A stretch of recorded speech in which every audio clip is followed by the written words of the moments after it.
Close to nature is close to your world. Myron Homes, Cherubic Farms at Chevilla, 7799949104. నమస్తే, welcome to I dream. తెలంగాణలో ఎన్నికల హడావిడి మొదలైంది. ఇప్పటికే ఢిల్లీ నుంచి ఎన్నికల కమిషన్ ఉన్నతాధికారులు రాష్ట్రంలో పర్యటించారు. వివిధ డిపార్ట్మెంట్ల అధికారులతో సమీక్షలు నిర్వహించారు. ఇక ఎలక్షన్ కమిషన్ రాష్ట్రంలో ఎప్పుడు ఎన్నికలు నిర్వహించాలని నోటిఫికేషన్ ఇస్తే అప్పుడు ఎన్నికలు నిర్వహించేందుకు అధికారులు సిద్ధమవుతున్నారు. ఎన్నికల కమిషన్ ఆదేశాలతో జిల్లాలోని అధికారులు అలర్ట్ అయ్యారు.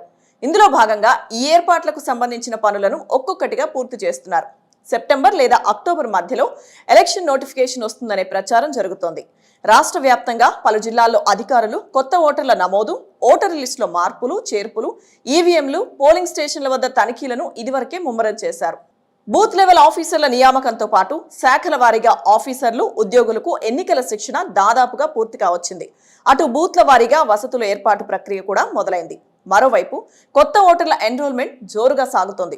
ఈ క్రమంలోనే ఆగస్టు 2న డ్రాఫ్ట్ ఓటర్ లిస్టు విడుదలకు సన్నాహాలు జరుగుతున్నాయి.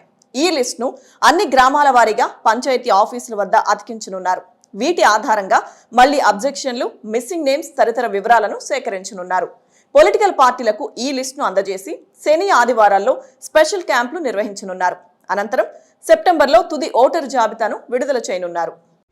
ఎన్నికల కమిషన్ ఆదేశాలతో ఓటర్ లిస్టులో మార్పులు, చేర్పుల కోసం చేపట్టిన హౌస్ టు హౌస్ సర్వే పూర్తయింది. ఇప్పటికే ఈ ప్రక్రియ 70% పూర్తి కాగా ఈ నెలాఖరు నాటికి 100% కంప్లీట్ చేయనున్నారు. ఈ సర్వే ద్వారా 10.5 లక్షల డూప్లికేట్ ఓట్లను తొలగించినట్టు తెలుస్తోంది.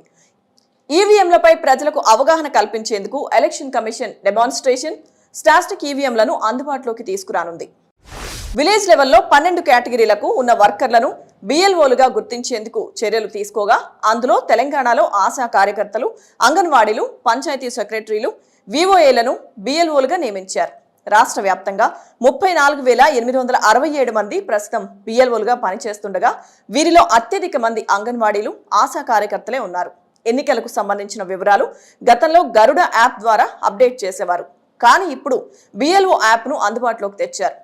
ఈ యాప్ ద్వారానే కొత్త ఓటరు నమోదు, మార్పులు, చేర్పులు, డిలీషన్కు సంబంధించిన ఫామ్స్ ను బిఎల్ఓ అప్లోడ్ చేస్తున్నారు.